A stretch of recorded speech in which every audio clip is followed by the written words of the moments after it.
اس کو چھینک آئی، اس کے چھینک سے اللہ تبارک و تعالیٰ نے بلی کو پیدا کیا۔ غوث پاک نے فرمایا تواڈے نبی کی کہندے سی، انہاں کہا ٹھڈا مار کے کہندے سی اللہ دے حکم نہ، غوث پاک نے ٹھڈا مار کے کہا میرے حکم نہ اٹھ۔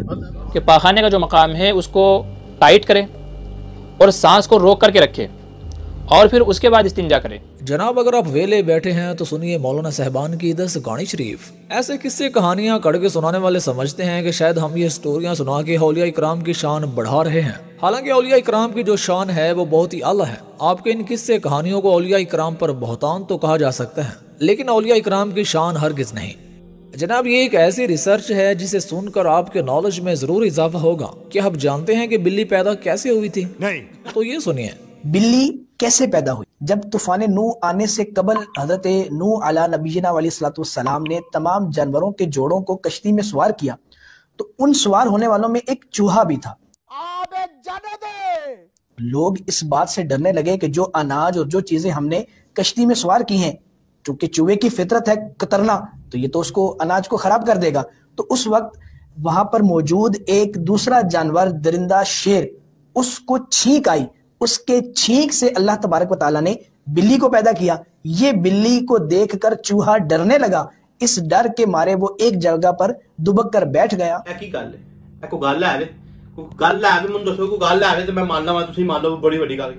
اب ذرا روزے کی حالت میں استنجا کرنے کا طریقہ سنیں کہ روزے دار آدمی اگر روزے کی حالت میں استنجا کرے گا تو اس کا طریقہ یہ ہے کہ پاخانے کا جو مقام ہے اس کو ٹائٹ کرے اور سانس کو روک کر کے رکھے اور پھر اس کے بعد استنجا کرے، کیونکہ ایسا ہو سکتا ہے کہ اگر استنجا کرنے میں سانس کو ڈھیلا چھوڑا تو استنجا کرنے میں جو پانی ہے وہ پاخانے کے راستے سے پیٹ میں پہنچ جائے۔ اگر پاخانے کے راستے سے استنجا کرتے ہوئے پانی پیٹ کے اندر پہنچ گیا تو روزہ ٹوٹ جائے گا۔ علمی باتیں ایسی ہوتی، بڑا علم ہے جی آپ کے پاس۔ استنجا اس طریقے سے کریں کہ جب استنجا کریں گے تو سانس روک لیں، سانس روک کر کے پھر پانی سے استنجا کریں۔ ایسی صورت میں جو پاخانے کا سوراخ ہے وہ کھلے گا نہیں، ٹائٹ رہے گا اور استنجا کے ذریعے سے پانی پیٹ کے اندر نہیں جائے گا، کیونکہ روزے کے ٹوٹنے کا یہ اصول ہے کہ اگر کوئی چیز منہ کے راستے سے یا پاخانے کے راستے سے اگر پیٹ کے اندر چلی گئی تو روزہ ٹوٹ جائے گا۔ بہت اچھے علمی کتابی، جاہلوں کا چوبا کامرا کیا بول رہا، پاگل تو نہیں ہے تو؟ اب ذرا اس جناب کی گانی شریف سنیں جس نے قبر میں سوال و جواب والے فرشتوں کو ہی مذاق بنا دیا ہے۔ انتقال ہوا غوث پاک سرکار کا، آپ کو قبر شریف میں مزار اقدس میں لٹا دیا گیا، قبر شریف بند ہو گئی، فرشتے آئے آ کر کہنے لگے من ربو کا، غوث پاک سے سوال کر رہے من ربو کا۔ غوث پاک سرکار نے کہا کیا تم کو آداب نہیں معلوم کہ بات کرنے سے پہلے سلام کیا کرو؟ کیا ملا یہ 2 رکعت کے امام کچی روٹی اور پکی روٹی پڑے ہوئے؟ اب ذرا یہ کہانی شریف دھیان سے سنیں۔ جناب کہتے ہیں کہ حضرت عمر فاروق رضی اللہ تعالیٰ عنہ گرمیوں میں بازار میں فلودہ کھا رہے تھے تو اسی دوران آپ نے ایک فقیر کو دیکھا تو حضرت عمر رضی اللہ تعالیٰ عنہ نے فلودے کا گلاس اس فقیر کو دے دیا۔ تو ایک شخص نے حضرت عمر سے کہا کہ فقیر نو کی پتا کہ فلودہ کی چیز ہے، انہوں نے تسی اگر سکی روٹی بھی دے دیں تو انہیں راضی ہو جانا سی۔ تو حضرت عمر نے کہا کہ جن دی رائج دیتا ہے وہ سب جانتا ہے۔ حضرت عمر فاروق رضی اللہ تعالیٰ عنہ گرمیاں جو فلودہ کھا رہے منگتا آیا، آپ نے فلودہ منگتے نو دے دیتا، منگتا فلودہ کھا رہا، کہنے والے نے عرض کی تھی لج پالا اے تے فقیر جیا بندہ ہے، انہوں روٹی دا سکا ٹکر بھی دے دے گے راضی ہو جائے گا، تسی انہوں فلودہ کھلا رہے ہو، انہوں کی پتا وے فلودہ کی نعمت ہے۔ حضرت عمر فاروق دی آنکھاں دی اتھرو آ گئے، فرمایا انہوں تے نہیں پتا فلودہ کی ہوندا ہے، تاکہ دی راہ وچ دتا ہے انہوں تے۔ اب عرض صرف اتنی سی ہے کہ آج تو 1450 سال پہلے مدینے دے بازار وچ فلودے دی ریڑھی کنے لائی سی۔ اب ذرا اس ٹیچر کو دیکھیں جو بچوں کو حضرت عبد القادر جیلانی رحمہ اللہ کی طرف منسوب کر کے ایک کہانی سنا رہا ہے۔ جناب کہتے ہیں کہ ابھی عبد القادر جیلانی رحمہ اللہ ماں کے پیٹ میں ہی تھے تو ماں کو جب چھینک آتی تو اس پر جب وہ الحمدللہ کہتی تو آپ رحمہ اللہ پیٹ کے اندر ہی سے یرحمک اللہ کہتے تھے۔ بچپن سے پیٹ کے اندر ولی تھے، بچپن سے ولی تھے۔ آپ رحمت اللہ ابھی اپنی ماں کے پیٹ میں تھے اور ماں کو جب چھینک آتی اور اس پر جب وہ الحمدللہ کہتی تو آپ رحمت اللہ تعالی علیہ پیٹ ہی میں جواباً یرحمک اللہ کہتے۔ टीवी के फनकार जिनको टीवी ने मुल्ला बनाया है। औरत के लिए यरहमु किल्ला कहा जाता है और मर्द के लिए यरहमु।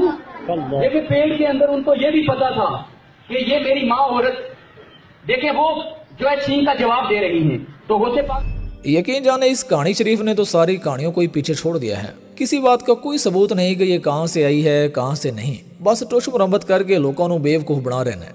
अगर किसी को गौस पाक का मर्तबा पूछना है तो खिजर अलैहिस्सलाम से पूछे। इसी की मुलाकात हजरत खिजर से हुई। पूछा, ये शेख अब्दुल हक लिख रहे हैं मुहद्दिस देहलवी, कि खिजर अलैहिस्सलाम से पूछा कि अब्दुल कादिर जिलानी कैसे हैं, तो खिजर अलैहिस्सलाम ने फरमाया उनके जैसा वली ना उनसे पहले होगा ना उनके बाद उनके जैसा कोई वली हो सकता है। या गौस पाक आपकी इतनी शान है कि हुजूर मेराज पर गए हैं तो आप अपना कंधा पेश करते हैं, आप अपना कंधा मेराज पे पेश करते हैं। पैदा होने से कमोबेश 450 साल पहले आप अपना कंधा हुजूर को पेश करते हैं। अल्लाह के रसूल पूछते हैं, ये तोहफतुल कादरिया में शेख अबुल मुअल्ली ने लिखा कि हुजूर पूछते हैं अल्लाह ये कौन बंदा था जिसकी रूह अभी हाजिर की गई मौला, कि इसकी तरफ मेरा दिल खिंचता था। तो फरमाया मेरे महबूब ये तेरी औलाद में से है, जो मकाम नबियों में तुझे अता किया वो मकाम वलियों में उसको अता किया उसको। अच्छा, ये पीर जिलानी की रसूल सल्लल्लाहु अलैहि वसल्लम से मुलाकात कहां हुई? फिर क्या इस मुलाकात के बाद जिलानी सहाबी बन गए? सहाबा की लिस्ट में उनका नाम शामिल हो गया? बाकी रही मुलाकात वो तुम्हारे घर की कहानी है। जितना झूठ का पलंदा इन कब्र परस्तों के यहां है शायद ही किसी के यहां हो। आप एक दोस्त इमरी साहब सन शरकपुर दे ओ अहले हदीस सन। एक दिन आके मौल साहब मियां शेर रब्बानी ने कहने लगे बचपन दे यार तुसी मेरे ते ए तुस अपने हुजरे ते लिखया अल मदद या शेख अब्दुल कादिर जिलानी शैय्य लिल्लाह, इथे लिखो अल मदद या अल्लाह। मियां शेर रब्बानी ने कोई जवाब नहीं दिया, आप बस रिद करने लग पे। फरमाते ने अल मदद या शेख अब्दुल कादिर जिलानी शैय्य लिल्लाह, अल मदद या शेख अब्दुल कादिर जिलानी शैय्य लिल्लाह, अल मदद या शेख अब्दुल कादिर जिलानी। वो मौलवी साहब चीख मार के बेहोश हो गए। जब होश आया ना तो वो भी पढ़ दे अल मदद या शेख अब्दुल कादिर जिलानी। मियां शेर रब्बानी रहमतुल्लाह अलैह मौलवी साहब कहने लगे तुहानू की होया? कहने लगे पता ही नहीं चलिया, मैं बेहोश हो गया हूं। अचानक मैं वेख्या तुहाडे हुजरे च एक सबा चोले वाला पापा बाहर आ रहा ते मैनू कहंदा पढ़ अल मदद या शेख अब्दुल कादिर जिलानी शैय्य लिल्लाह। मैं पूछया बाबा जी तुसी कौन हो? फरमाया मैं अब्दुल कादिर हां, मैं तेनू दसने आया साडा मुरीद जिथे बुलावे असीं उत्थे ही आ जाने। ना मेरे भाई आपके पास दलील है, ना सलफ का फहम है, ना आपके पास ऐसी सच्चाई है कि जिसे आप कोई पंफलेट साबित कर दें। इस कहानी में तो हजरत अब्दुल कादिर जिलानी रहमतुल्लाह को हजरत ईसा अलैहिस्सलाम से भी बढ़ाया जा रहा है और ये अल्लाह जुल जलाल की तौहीद पर डाका भी है। ठुड्डा मार के मुर्दे नूं कहंदे सी अल्लाह दे हुक्म ना उठ। गौसे पाक ने फरमाया दसो केड़ी कबर तो जिंदा करना? उन्हां पुरानी कबर ते ले जाके खिलारदा भी इत्थों किथे उठना। गौसे पाक ने फरमाया तुहाडे नबी की कहंदे सी? उन्हां कहा ठुड्डा मार के कहंदे सी अल्लाह दे हुक्म ना। गौसे पाक ने ठुड्डा मार के कहा मेरे हुक्म ना उठ। अल्लाह की शान में कमी कर रहा है गैरों को अल्लाह का पार्टनर बनाकर। उठ खलोता ते इत्थों सानू की दरस हासिल होया, कहंदे जो उठिया ना ते क्योंकि गान बजाने वाला बंदा सी पुराने वक्तां च ते ओ चिमटे बजांदा उठिया। माजरा था कि एक वक्त में 70 मुरीदों के यहाँ कैसे तशरीफ ले गए। मनकूल है कि माह रमजान मुबारक में सुबह का वक्त था, एक खादिम हुजूर गौसे पाक की खिदमत में हाजिर हुआ और अर्ज की हुजूर आज शाम रोज़ा मेरे यहाँ इफ्तार फरमाएं। आपने वादा फरमा लिया। वो खादिम गए तो दूसरे खादिम ने आकर भी यही अर्ज की हुजूर करम फरमाएं, आज हमारे यहाँ इफ्तार फरमा लें।